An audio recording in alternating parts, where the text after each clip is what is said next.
If you're a regular to this channel, you will know that one of the vehicles I own, in addition to my F-150 Lightning pickup truck, is this, a 2017 Chevrolet Bolt Premier. It is technically my wife's daily driver, although we do both work from home. But because of some recent changes to her job, my wife is now having to do some fairly long distance drives on occasion to visit clients in other parts of the country. And she plans to do most of the driving in our Bolt EV, helped out by the Comma AI system that we installed in a previous video on this channel. But a few weeks ago, she commented that the air conditioning didn't seem to be working anymore. So we booked it in. And we got a rather large repair bill. Let's talk about that.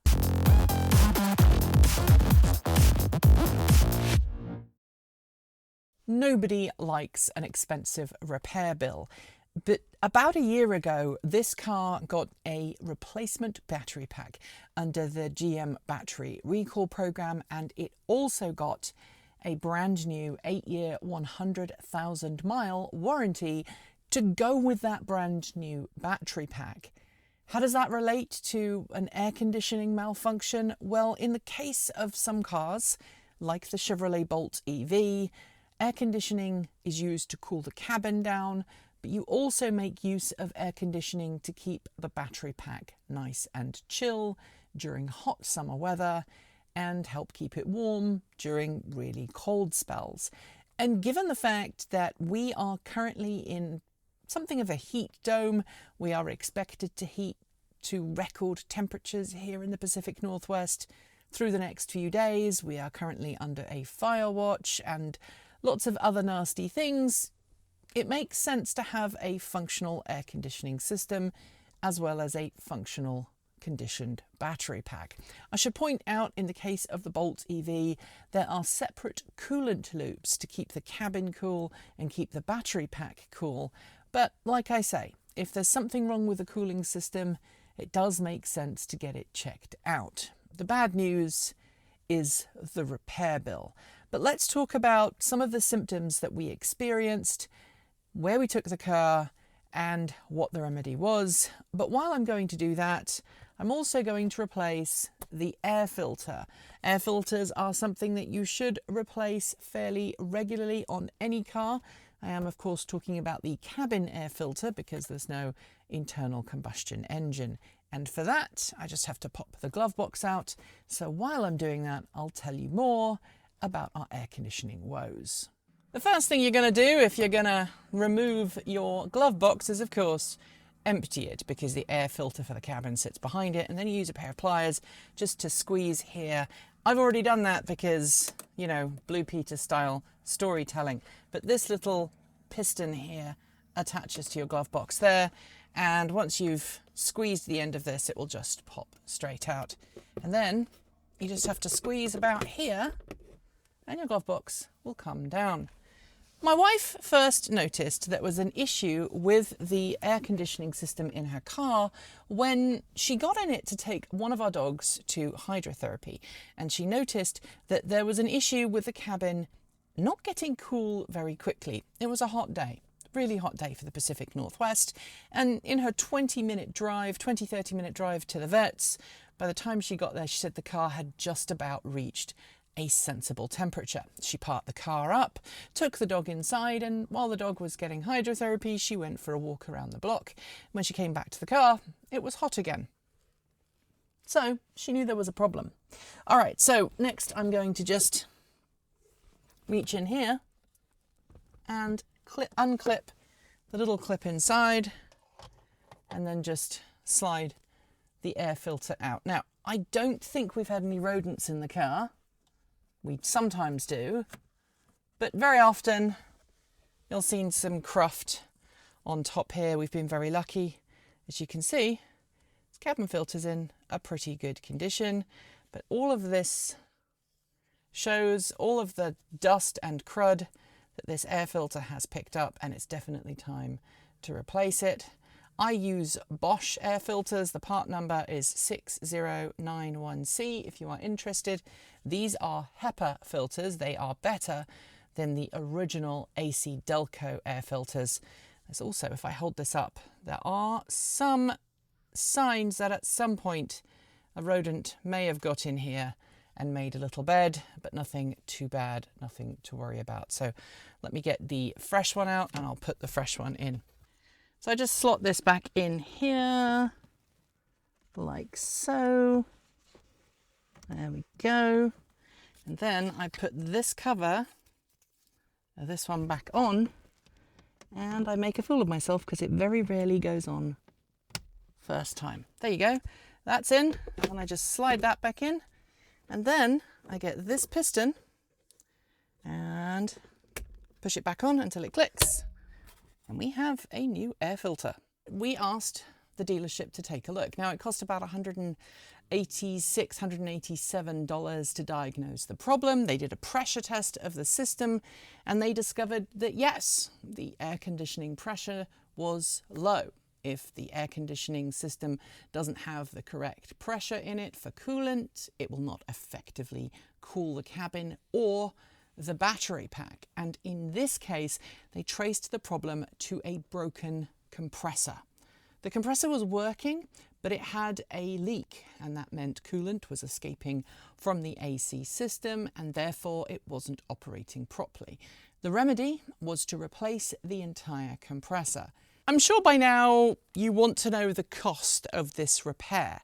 The AC compressor had to be replaced, the refrigerant had to be refilled, and we had to pay a Chevrolet Bolt technician to do all of that because unlike a traditional car where the internal combustion engine runs the AC compressor via some form of belt or pulley arrangement, in electric cars, the AC system is usually powered by a special electric motor that draws its power directly from the main traction battery pack. So the person working on this car not only has to be Bolt certified for all of the high voltage stuff, but they also have to be certified as an air conditioning technician, and that costs extra money. You pay someone who has a higher skill set, it's going to cost you more in the long run.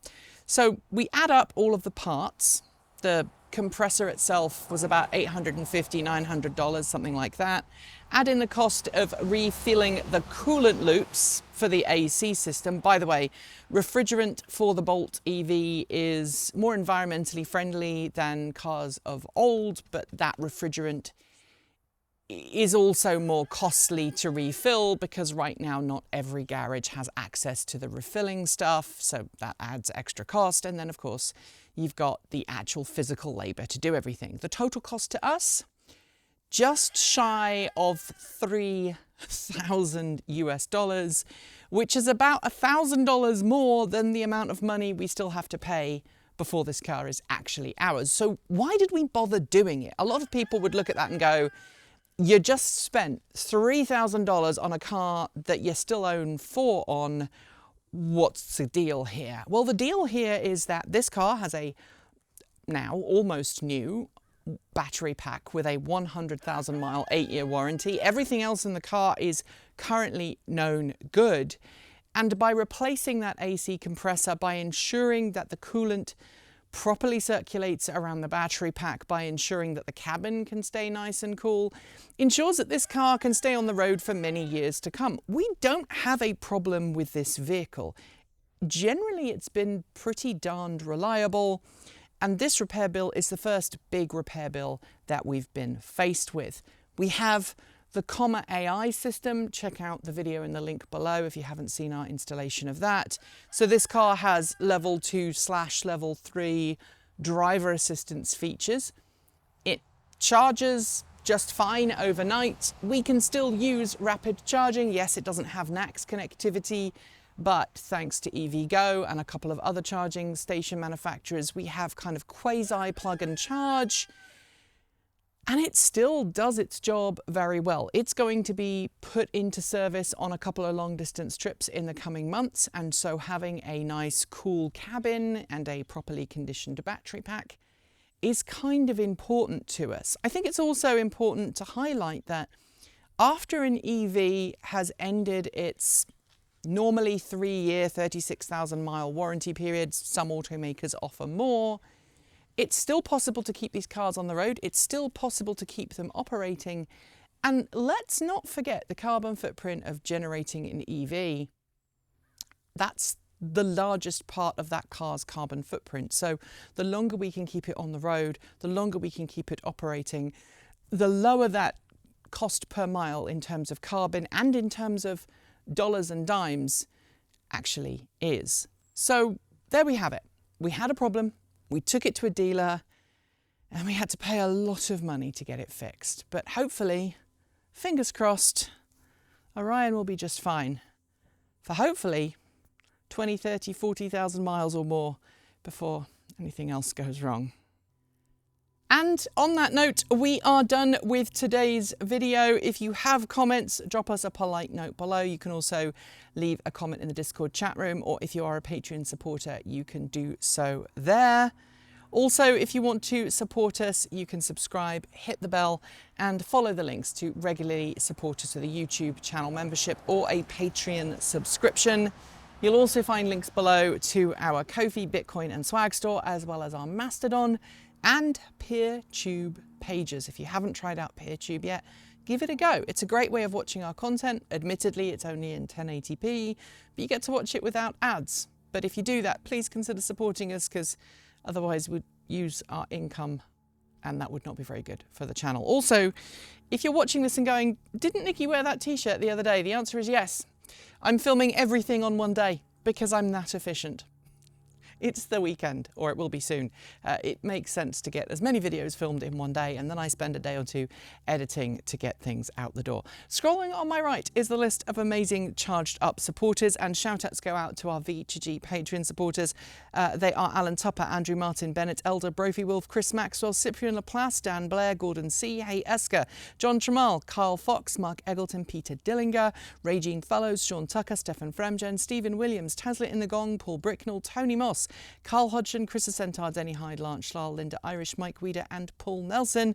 And finally, big thanks to our off-grid supporters. They are Paul Conway, Kevin Burrowbridge, Stephen O'Donoghue, Jim Burness, Robert Flannery, Aaron Hahn, Ellery Hensley, Rory Litwin, JP Fagerback, Dave Kitchen, Andrew Glenn, Anonymous Freak, Chris and Michael Johnson, CPU Freak 101, Eric Knack, Joe Bresney, John Henderson, Laura Reynolds, Marcel Ward, Matthew Drobnak, Nigel S, Reggie Watts, Will Graylin, and of course, Ian. Don't forget that we make content every Monday, Wednesday, Friday and Saturday on this channel. And there's still a pair of pliers in my back pocket. That's a bit dangerous. As well as on a Sunday when you'll see us on Transport Evolved Take 2 for our Chicken and Garden update and our Sunday musing. And now I'm going to wave my long-nosed pliers around at you. Anyway, whatever you do next, I hope you have a great day, regardless of whether you're watching this early as a pre-release on Sunday, or if in fact you're watching this on Monday or later in the week. If you are under a heat dome, as I am right now, I hope you stay cool and stay safe. Remember to wear sunscreen, drink lots of water, and until next time, keep evolving.